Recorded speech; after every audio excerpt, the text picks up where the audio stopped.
Welcome to Trekommendations. I should say a very special episode of Trekommendations. Still the only Star Trek podcast that brings on a fabulous guest to share a recommendation of something special in the world of Star Trek. If you're watching the video version, you will see this is an animated episode. And that is all thanks to this week's wonderful guest, Tarrle from Lowe Valu on TikTok. Hello Welcome. there. Thank you for having me. I'm so happy to be here. I've been watching for the past few weeks, and I really just enjoy the program. It's a real thrill to be here. It's lovely to have you here. I mean, I say have you here. I feel like I've entered into your world, which is exciting. Yeah, something happened. We're in some sort of subspace anomaly where everything is animated. I don't think people are going to complain. They'll probably say, Jason, you've never looked better. Same for me. This is an idealized version of me, if you might guess. Wonderful. I should also mention to listeners, so if you're listening to this, well done, because I prefer that when you're driving, you're listening and not watching. That's always good. But Please. just head over to YouTube and check out the video because it's well worth it, and it is all the hard work of Tarrle as well. So let's recognize his hard work before he's even given us a recommendation. I wanted just to point out a new feature that ironically I've announced in an episode I've already recorded, but forgot that we'd recorded it to be released in January. So you'll hear this first. But I will now be at the end of the episode reading out reviews that are left on podcast apps or YouTube comments, or maybe this week even an email. So that's just a little bonus thing. If you want to leave something for the show, I'll be reading those out at the end of the episode. So let's get into the show proper, as they say. Tarrle, you said you've watched the show, you've listened to the show, so you know that I have to start with calibrating our guest. So I have a few calibration questions for you. No, These calibrate are away. well, these have been calibrated already to a degree to fit to you, I think. So people watching will have noticed that we are in the classic TNG uniforms. So my question for you is, what is your favorite Star Trek show? Of course, I'm gonna say TNG right off the bat. It's the one that the very first Star Trek I ever saw, and the very first episode was now I can't remember the title, but it's the time loop episode, and it hooked me immediately. I've been such a fan of TNG, all the characters on it for the longest time. TNG is the answer. However, being an animator and coming back after watching Star Trek in all its various iterations, I really have a love for Lower Decks because it's such a love letter to all of the other shows. It's like this, pointing at the moon. It's this thing that points out all the things that are great about Star Trek. So I'll say TNG with a small letter, lowercase b, Lower Decks. Lovely, love it. We will circle back to that in a second. That's great. I also like TNG was the Star Trek that I kind of grew up watching, and I always feel like no matter I know Voyager and Deep Space Nine were their own shows and they were very good shows and different shows. I can't help but think of them as spin-offs of TNG, and I just feel like TNG is that's the main Star Trek, and then everything else kind of spun out of that. Of course, TOS is the original. I'm not gonna Of course, disregard that, but I'm not that old. But for the other series, TNG is the mother sauce. Yeah, exactly. I do know. Yeah, I agree. I'm with you. Look at my uniform. We're in this together. What's great is you've picked this and you asked me what color, and I was like, I don't mind. You choose. I actually have this uniform. Really, engineering, huh? Yeah, you nerd. Yeah, I bet you would. Yeah. Hey, I'd like to say security. I'm a big tough guy. I'd like to. In my dreams, I'm a security officer, but I would probably just freeze at the first sign of danger. I must have had it set on stun and shot myself. So here's my second question for you. So you've said that TNG is your favorite, but if you had to swap one character, take them out of TNG and replace them with another character from any other Star Trek series were you swapping? I'm swapping Beverly Crusher for our favorite Denobulan, Phlox, because Phlox can be put in any series and steal the scene every time he's in it. He's my favorite doctor. He could almost replace the EMH, but the EMH is also one of my favorite doctors. But Beverly Crusher, she's fine. She's great. Gates McFadden, a wonderful actress. Don't get me wrong. The character of Beverly Crusher, swap her out. They did swap her out for a whole season. Yeah. They never swapped Phlox out, did they? No, they didn't. No, you can't swap him out. Interesting. So, Jesse from Crusher Conversations, if you're listening, we're sorry. But that's the answer. No, lovely answer. Who would you most like to see him interact with on the crew? Oh, Data. I think he'd be fascinated with Data for a short time.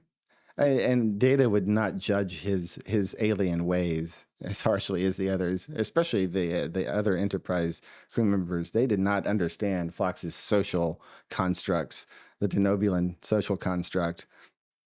I remember Trip Trucker being particularly flummoxed by it in that one episode where his wife was coming on to him.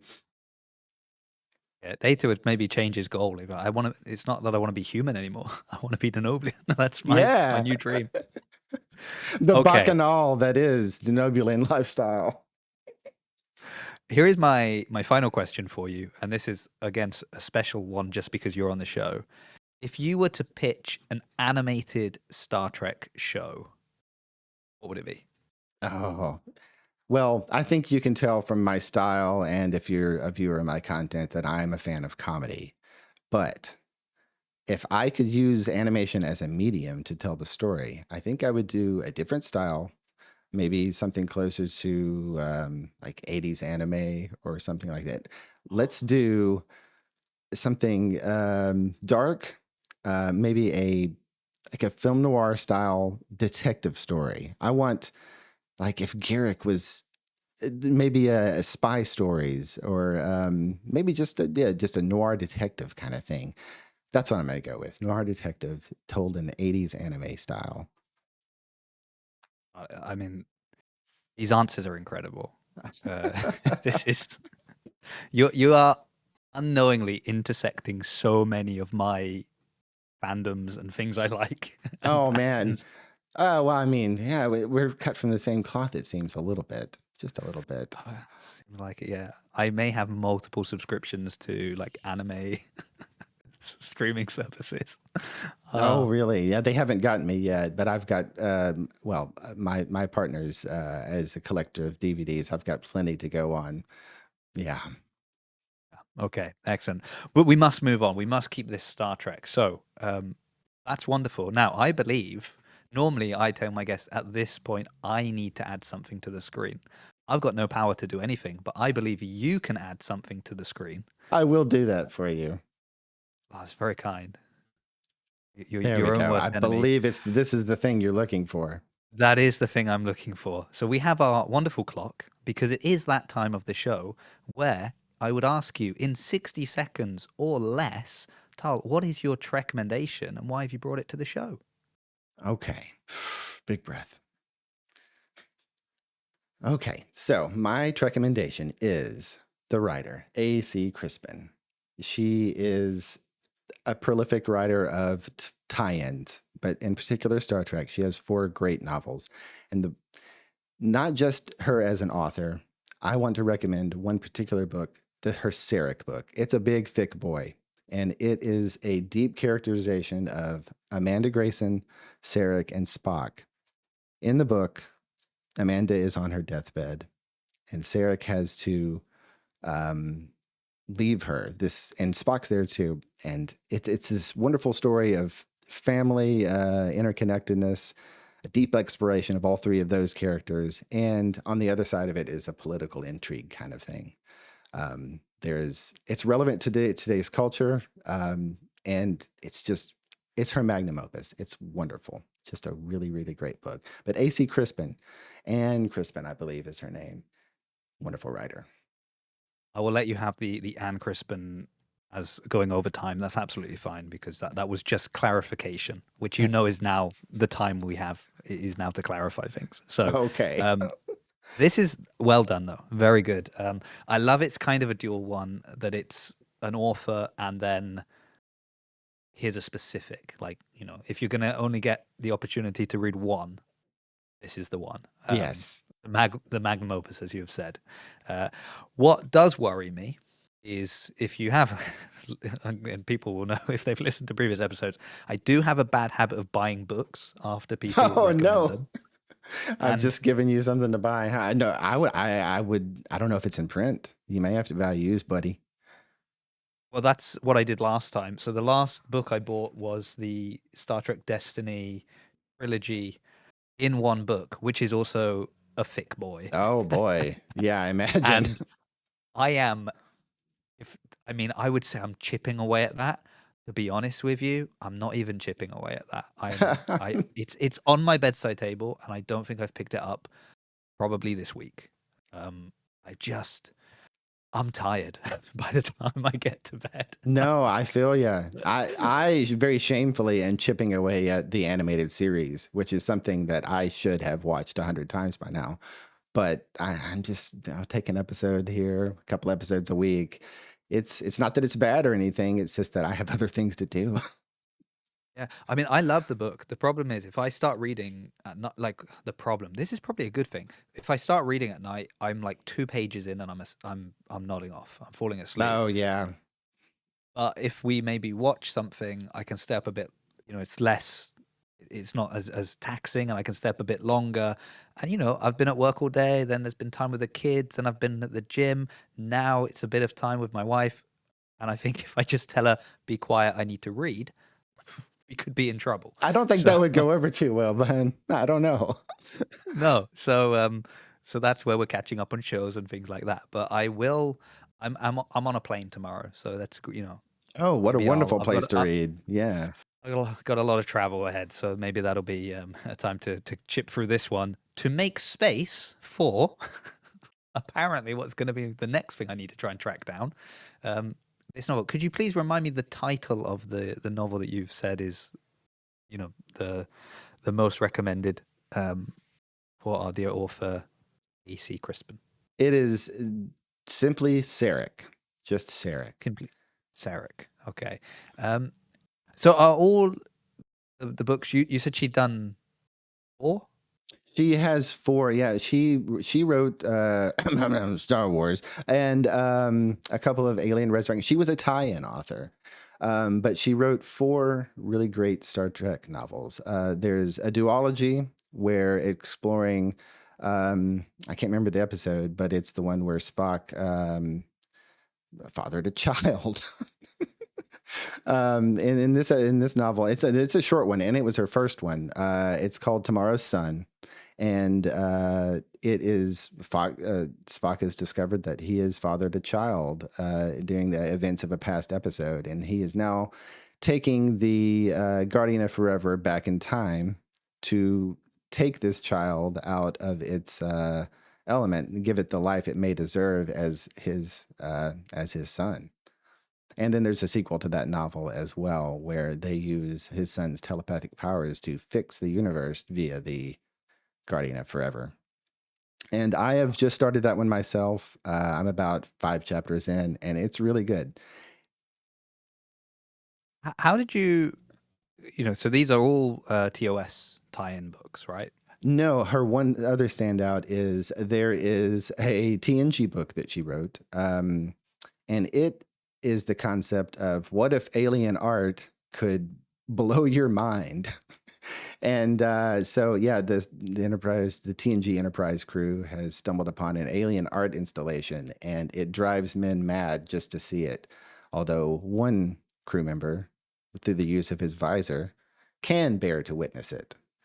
And I don't know anything about that one other than the back of the book, but it's on my list as well. See, I was expecting because my lead in with that idea was you've told me your favorite Star Trek is TNG. So I'm interested to know how you came across this author and her books, especially as their focus is on TOS. And then you said, "Oh no, she's done a TNG one." So I was like, "Oh, okay, so maybe that was your in." And now you said that's the only one you've not No, read. that's the only So one. Yeah. No, I found AC Crispin and a variety of other, Star Trek paperback authors through my wife. She is a big TOS fan and especially a big fan of Vulcans.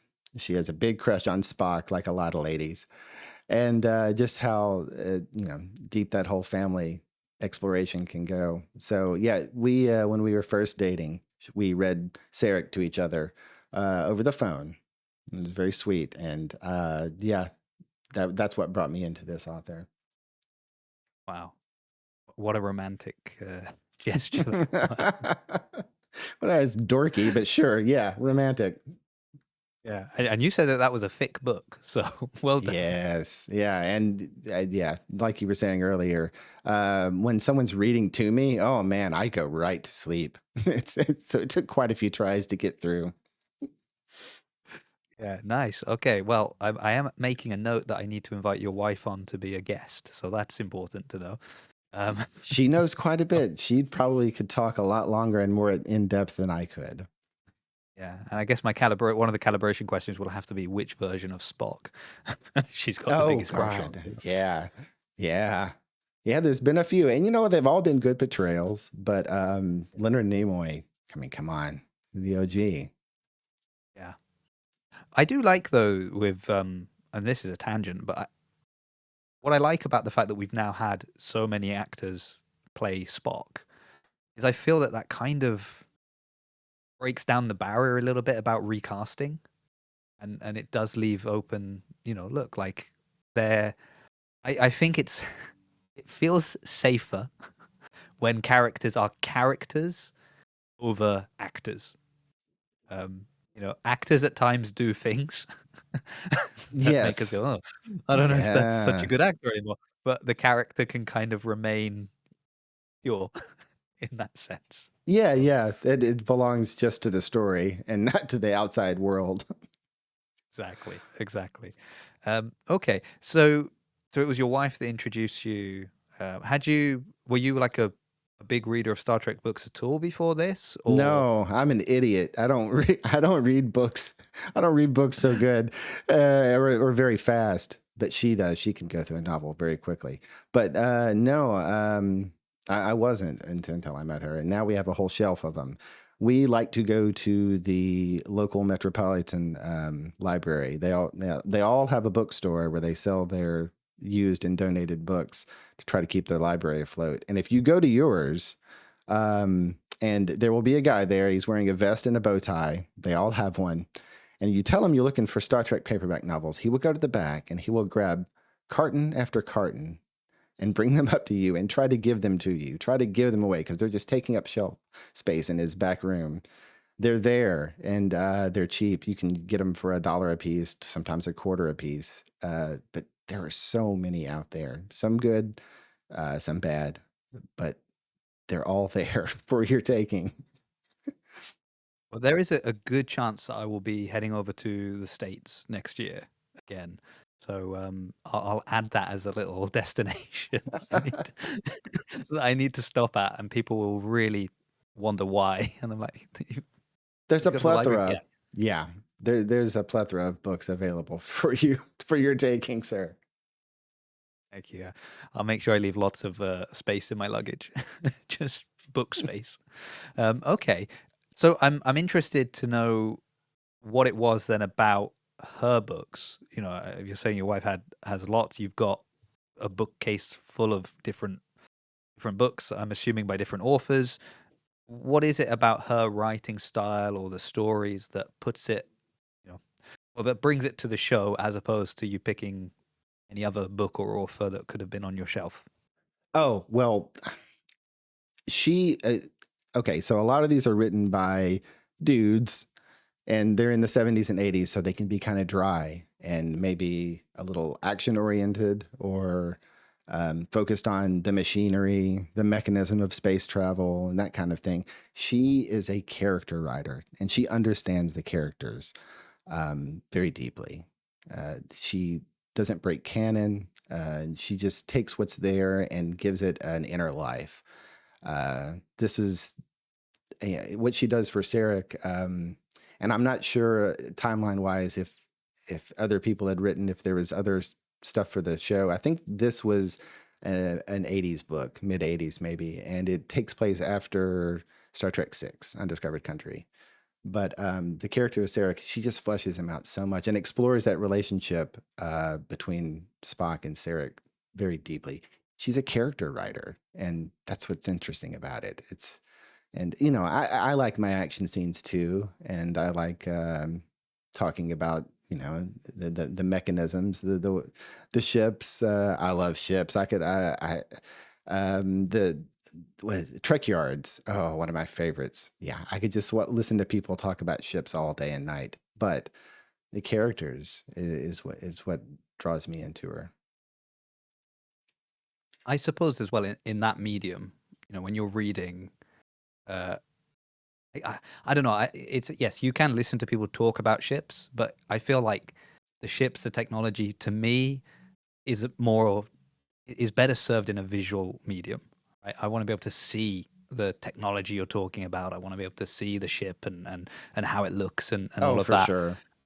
But what I love about books is you can get that inner monologue from people. You can get told, because you can't see them, they have to tell you how they're reacting to something, how they feel about something that's been said to them that doesn't always come across when you're watching, because they can't sort of stop the show mid sentence and say, and I was a bit offended that they'd said that. They have to kind of convey it with a look. Sometimes it Yeah. works, sometimes it doesn't. But the great thing of books is they can slow the pace right down and really, go deep into character. So if you're a character writer, it's like the perfect medium for you. Oh, yeah. If you're an action guy, it's fine, but to be honest, let's put that on the screen. Yeah, no, I Yeah. 100% I agree. Yeah. If you're going to invest in a thick book, it should be for the characters, It's going to help you out a lot in maintaining interest and connecting with the story. The story in Sarek is a really good one. There are secondary characters of Peter Kirk, and his sort of love romp with a Klingon, and getting into their conspiratorial part of the story. But I won't spoil too much. But so Amanda Grayson is on her deathbed, and Sarek leaves her, much to Spock's distress, to go on a mission, something that he is needed for. Um, and it does tear him up inside. Vulcans do experience the emotions, they just control them.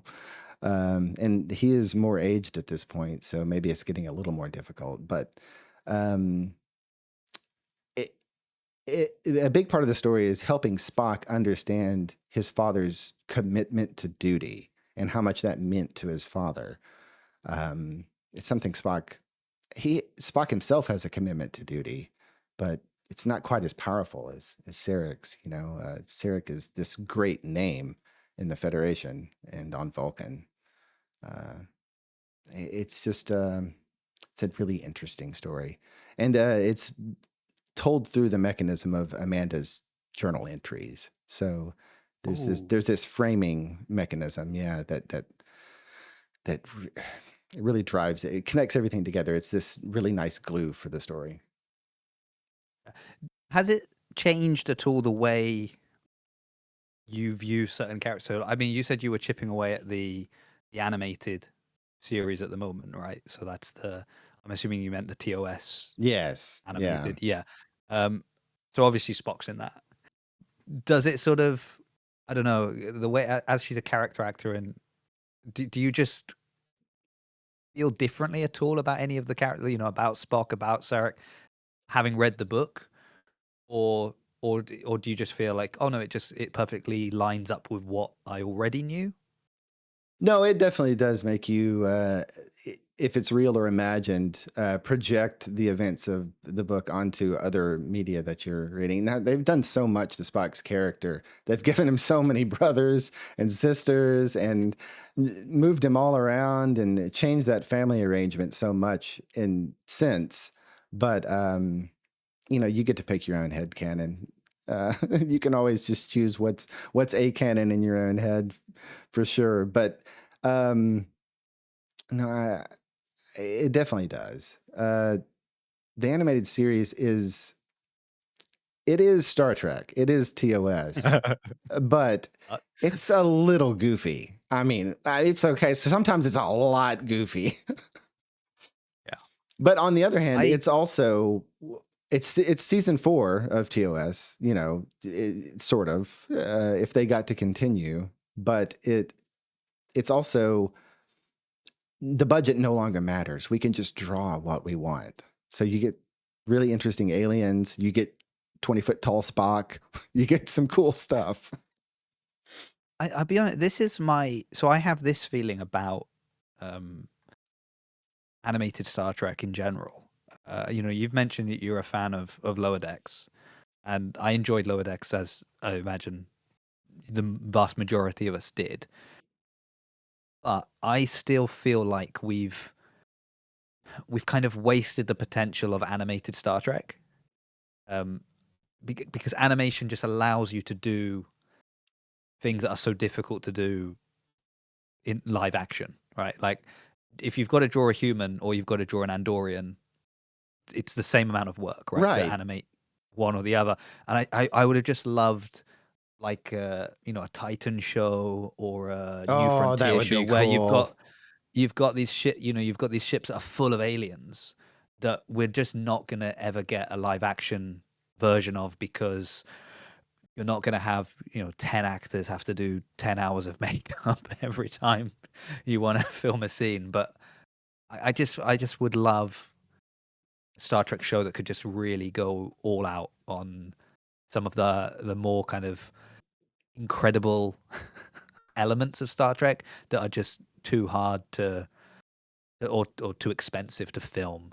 Um, No, yeah, exactly. so Your question earlier was very intriguing. And it seems like for a lot of Star Trek, they've used animation to relegate a little bit of comedy or goofy stuff, or kid stuff. yeah. There've been a couple of teen, preteen, and very young kids animated Star Trek content Oh coming yeah. out lately, and that's fine and all. And I'm glad that it exists there for them. But man, yeah, your question earlier made me really wish there was something that was drawn for adults and with adult stories. You know what I mean?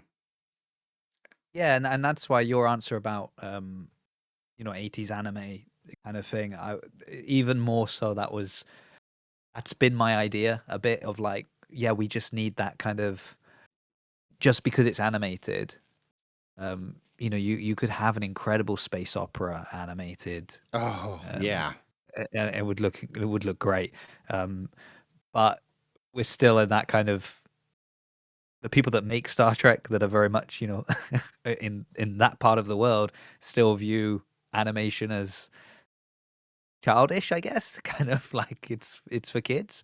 Whereas, if you could get a Japanese studio behind it, oh man, that would be Oh, I oh know. well. Yeah. But I live in the real world where well, that's not happening anytime soon, so that's unfortunate. I have also been a little bit distracted because I may have fired up eBay while we were Oh, talking. really? Yeah, and I have found the book. Oh, really? Yeah. So I imagine it is out of print now. Yeah, yeah, yeah. I mean, I haven't even looked to see if I can get it, but I've seen a variety of. Have you, by any chance, read a book, The Romulan Way? Is that in I your have bookshelf? actually. I just finished that this year. That is McCoy stuck on Romulus, right? Well, I don't know. Is it good? Was it good? It was very good. If it's the one I'm thinking of, it's where we've sent operatives in, and there's one operative who's sort of lost herself in the disguise, and McCoy is coming through to maybe try to exfiltrate her and Awesome. to Yeah. find out what has happened to this operation. But he has to put himself in harm's way. And there's really great one, good McCoy Okay. story, and it features I can't remember the species name, but those rock people from TOS. uh, Okay. as a Starfleet officer. So they have been integrated into the fleet. I don't know if Oh, they're a member planet, but yeah, that's very, very cool. okay. Especially speaking of being able to explore weird alien stuff in other formats besides, because I understand why a lot of the aliens in the TV shows are humanoid and just sort Yes. of loaf heads. It makes for easier TV making. Yeah. Okay. Well, that's good because I was looking and they've got the Sarek book and I've found it for different prices, and then I found a bundle that is Sarek and the Romulan Way for £7 British, which is going to be like $10 with postage included. So that's No, definitely pick those up. Yes, those are really, really great. Damn it. These things are all over the place. I'm so Uh, sorry. That's a God, problem. get them out of here. Jeez. Hope they don't come This back. is the first episode where we've had a triple invasion, which is interesting. Really? So that Oh, yeah, I don't know. well, I don't know they how get that's they get happened. stuck. I think they can remain dormant for years, and then just. Oh no, God, no! Damn it. Well, gonna have to figure this out. Yeah. Ugh. All right, fine. Gosh. All right, back to I mean, normal. you're doing well to keep on track despite these distractions.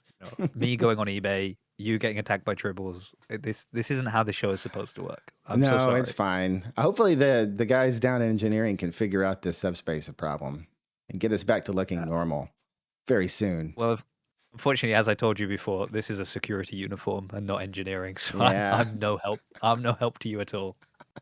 that's fine. We'll just wait it out together. Yeah, I can fire my phaser, but if it breaks, I'm in trouble. I don't know what to do. Yeah, that thing's important. It's sort of your Swiss Army knife. Does all sorts of stuff and stuff that it's not supposed to do. Yeah, and apparently you can overload them and then just Get you make a out. great grenade as Get you well. out of a lot of situations. Yeah. I usually carry about 3 or 4 extra just to be able to throw at the army when they're coming towards me because I found it the best solution. No, that's wonderful. So, when was the last time you read this? Sarek, Uh, that is, not the uh Romulan Way, 5 years which I ago. have which I have just bought, by the way. Oh, you did? Good, good. Yeah, You'll enjoy them. yeah, yeah. I will. I Um, don't know when I'm going to read them, but I will enjoy them. so yeah, I read Sarek 5 years ago and I thumbed through it in anticipation of being on the episode here. But yeah, it'll be worth a reread again here soon. But like you're saying, I recently a trip to the library bookstore has me a stack, a foot and a half tall of paperbacks that I want to get through first. That is so So you've strange that you found that McCoy book. Yeah, I just happened to read that maybe a month ago, 2 months ago. I mean, you're the perfect guest to be able to just give it. And also, I'm quite a big McCoy fan. I like McCoy. Oh Um, yeah. so having a book that he's the focus of, I quite enjoyed. I recently listened to an audiobook. What was it called? I'm going to quickly look this up. See how unprofessional. Oh, Lost to Eternity. Um, by Greg Cox, and Oh. that is set in 3 time periods. It's set sort of modern day, as in our modern day, Oh. where there is a podcaster who does kind of true crime podcasts, and she is investigating the disappearance of a marine biologist that disappeared in the 80s, and Oh. Oh no. and nobody knows why. Yeah. It A- was a big mystery.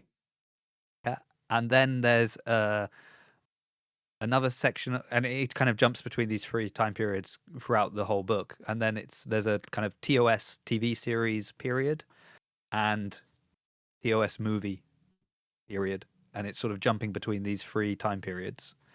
Um, but yeah, McCoy features quite heavily in one of them, and is really good. And no, it's and it has a very nice conclusion, like all wraps up really nicely. But I quite enjoyed that as a as a big podcast consumer and also creator. I liked it, and then I liked the kind of the two stories that they had running in the kind of the actual Star Trek eras were also really nice. So yeah, it was a good. My own little recommendation for people there if they want to hear that. But Yes, that sounds like an excellent, excellent listen, especially if you have a long drive. I have those occasionally, and I recently listened to the Con one, which was also a recent recommendation by the great Sean Ferrick. yes, yeah, it was. Yes, I've enjoyed that. I what I did with that one, I would listen weekly as it would come out, and then like 2 days later, I would listen to Sean's little reviews of it as well, just to see if what I was thinking matched up with what other people were thinking. So it's always interesting. Yes. A word of warning, if I might. If you are listening to the Con series on YouTube, on the official Star Trek Channel's playlist, they left out episode 9. So I was sat on I sat on episode 8 for a long time thinking, when are they going to finish this? And so until I finally just tracked down episode 9 on my own. It is on YouTube as well. It's just not in their official playlist. And that was very confusing. So if you were stuck like me, it's out there. Just look for it. Oh, see, I told you before, I'm an audio guy usually, so I'm or maybe I told you that before we started recording. but I'm an audio listener, so I was just downloading the podcast each time it was coming out. So I didn't even know that. That's really interesting. Yeah. When you were watching on YouTube, was there any kind of animation to it at all, or it was just that title screen? Oh no, it's just just the logo on the screen, like a lot of podcasters do. There may have been sometimes they do audio meters if they want to get fancy. But yeah, the YouTube's been trying to put out podcast material or be a podcasting platform lately. Yeah, but you can't turn your screen off unless you have the like YouTube Premium Yes, that's subscription. correct. So yeah. that would just I wouldn't make it through the day. My phone would just have drained by the end of the day, and then, Yeah. and then when I need the GPS to get home, I wouldn't be able to use it, and I'm in big trouble. I'm lost to eternity. Who knew? There we go. Okay. I've got. I mean, let's go back to your offer, your recommendation. So obviously, Sarek is this great book. You've mentioned the other books. The TNG one that you haven't been able to track down yet, that's on your list as something you're actively pursuing? Or? It is, yeah. I'm looking for it when I go through the bookstores. I'm not like a seeker out. I let the books find me usually, unless it's just something I like. We had to pick up Andrew Robinson's book, Stitch in Time. That's when I sought out, but normally I just let them come to me. But yeah, it seems really interesting. Although I just judging from the back of the book blurb, it seems maybe like the lesser of hers. She seems like she was more interested in TOS era. So I don't know. Yeah, I'm sure it's a good book. But yeah, right now I'm working through Yesterday's Sun, and I'm going to try to pick up its sequel too. But it's a short one. It's just a couple 100 pages and pretty quick read, especially if you're a fast reader. Yeah. So I've given her a quick Google. And so she died in 2016. No, 2013, sorry. The 6th of September 2013. But she was born in 1950, so that would make sense that the TOS era was maybe her, Yeah. her first love when it came to Star Trek. She might have connected with it. The forward on Yesterday's Sun, and this will tell you the caliber of her writing. The forward on Yesterday's Sun is from another author who was telling about when he met her and gave her encouragement to submit Yesterday's Sun for publication. It was the first thing she ever wrote and the first thing she ever submitted, and it was bought immediately without much ado. And that does not happen. Most people get rejected 100 times before they get published. So he was very proud of her, and he's so glad that he told her to put herself out there as a friend, knowing that she would probably face rejection, but he believed in her. So, and it paid off. Do you know if any of her any of her work or herself has ever showed up as any kind of little Easter egg in anything? I mean, we talked about Lower Decks earlier, which was like full of of little Oh references and Easter God, eggs. But yeah. I'm always curious with authors, particularly those that maybe have made an impact. If ever we saw kind of a character that had, a name, or was a name, or even an original character maybe that she wrote show up in anything. Do you know if that's ever happened or? Well, I've after reading the Sarek book, I considered the Sarek episodes of TNG. Was her work taken into account as B canon? You know, books are B canon apparently. Mm. Yeah. Was it taken into account when they were telling that story of Sarek? You know, any of her characterization or the explanation of relationships, um, and her characterization of Spock too. I wonder when in TNG he was trying to put the Romulans society back together. He's trying to the reunification two-parter. Yeah. Yeah. I wonder Is that if it influenced it because that's a political intrigue kind of episode, and that's what she wrote about when she wrote about Spock and Sarek and that family.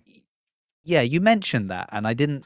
This is always the other delicate matter is that I want to know everything, but I don't want spoilers. I also want to know a little. I want to know like I want I guess I want tasters, but not spoilers. Like I Let want me to see be. if I can. So you mentioned political intrigue. That's like a subplot of the book. Yeah, I Um, think I can do a little bit. So yeah. he is. There is well, for Peter Kirk, there's this plot about the Keep Earth Human League. So you've got this sort Right. of, and that's maybe relevant to today. There's an anti-Vulcan in particular, but anti-alien sentiment growing on Earth, and so they're trying to deal with that. But then there is it's a vast conspiracy between the Romulans and partially the Klingons. They're trying to work their way into the Federation and to I'm trying not to spoil it so much. There's a hostage situation that he has to go mediate. Sarek is the only guy who could talk his way through this, and that's why he has to leave Amanda. So there's big stuff brewing in this novel as far as politics goes. But it's first and foremost a story about family. It's all about family, you know. So yeah, that's interesting. I mean, if it all being so Peter Kirk shows up. Um, are there any are there any other characters that kind of, because that's an interesting, when you're saying it's all about family, that's an interesting choice of a character to incorporate. I would have Oh well, thought. yeah, no, he is. You do get McCoy. The whole crew is there toward the end, but it Right. ramps up to that. Nice. And James T. Kirk does show up. Yeah.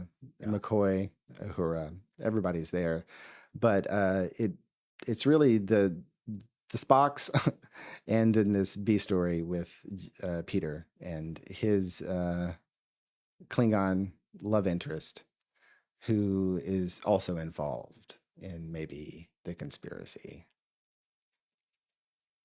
And he's Okay. trying I to don't need to know reconcile anymore. his feelings. Yeah, yeah, okay, gotcha. That's it. That's it. I'm in. I'm in. Man, I got to start reading Destiny quickly. I gotta get through this. it's it's I got uh to. it's not exactly heavy reading, it's just a long book. Yeah. But it goes by pretty quickly. Nice. Yeah. Because I'll be honest with you, I'm also really intrigued by this Romulan book that I've just ordered as well Oh because my gosh, I it's really I, good. I really like the Romulans and I like McCoy, so I'm like, oh, that's another Okay, a so the great great thing book. about that one is it's told in alternating chapters. So you have uh, the story. I cannot remember the protagonist's names. It's a lady. Um, you have their current day. What's happening with them and McCoy on the planet and him being captured. But every other chapter is a history of the pilgrimage from Vulcan to find a new planet, and they tell the whole story of the Romulans being in generational ships, moving out, and the infighting, how what happened to them on that journey shaped Romulan culture and why they are the way that they are. It's a really good book. Yeah. Okay. This has been an interesting episode for me. This is this has brought on Oh my too gosh. many things I need to We check on now. we've I cannot believe we've been doing this almost an hour already. Yeah. Well, on that note, we need to start circling back, wrapping things up. Tarl, it's been wonderful having you on. And people So happy to be here. definitely need to go and check out your TikTok. I said it at the beginning. It's low value, but it's what is it? LOWEVALU. So Yes. go check that out if you want some short, fun little clips just to kind of just to brighten your day. If you're in a life's not always great. You want a few seconds of comedy in your day. Fire up TikTok, watch that, then quickly get off TikTok before you see something that starts spiraling you Oh out again. God, yes. No, okay, it's just for I'll pop it up on screen 1 second. Here's me, and then you can see the way low value is spelled there at the bottom. And I'm on YouTube as well, and maybe Instagram. And I don't always keep up the post there. Most of the family I've found is on TikTok. I've tried many variations of becoming an animator online, and the only ones that have taken me in wholeheartedly has been the Star Trek community. And I'm just so grateful that people enjoy my work. Well, I think you deserve that. So that's good. I'm sorry that the other fandoms couldn't accept you. Me too. Shocking, outrageous, but here you are. Now, Tal, I always ask our guests if they have a recommendation they would like. It's something within the Star Trek universe that they haven't explored as fully as they would have liked to. Is there an area that you'd be interested in diving into that people could recommend something to you? Oh, yeah. No, I didn't think about this. Hmm. And you are welcome to say, "Look, Comics.